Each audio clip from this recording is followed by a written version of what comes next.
વડાપ્રધાન નરેન્દ્ર મોદીના 75મા જન્મદિવસ નિમિત્તે ભાવનગર શહેર ભાજપ દ્વારા અટલ બિહારી વાજપેયી હોલ ખાતે મેગા બ્લડ ડોનેશન કેમ્પ યોજાયો હતો, જેમાં 1500 જેટલી બ્લડ બોટલ એકત્રિત કરવાનો લક્ષ્યાંક રાખવામાં આવ્યો હતો।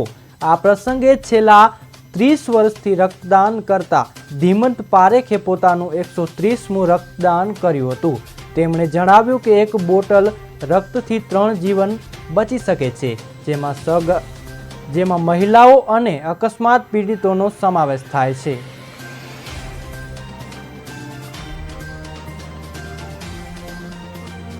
દર 3 મહિને રેગ્યુલર બ્લડ ડોનેટ કરતો આવ્યો છું Bhavnagar blood bank civil hospital red ક્રોસમાં। ને આજે આ સારા પ્રસંગે મારે 130મી વાર બ્લડ ડોનેશનનું થઈ રહ્યું છે। હું અને મારો સન 18 વર્ષ પૂર્ણ કર્યા પછી એ દર 3 મહિને ડોનેટ કરે છે। દેવ પારેખ એ મારા સન છે, એ પણ રેગ્યુલર બ્લડ ડોનેટ કરે છે। ના, કોઈ માન્યતા એવું નથી કે બ્લડ ડોનેટ કર્યાથી શરીર વધી જવું, કોઈ તકલીફ થવી કે કાંઈ કશું નથી થતું।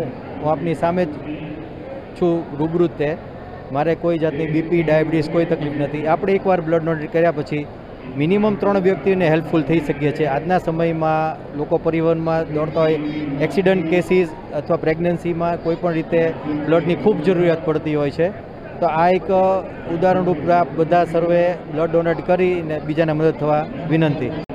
દર 3 મહિને રેગ્યુલર બ્લડ ડોનેટ કરતો આવ્યો છું Bhavnagar blood bank civil hospital red ક્રોસમાં।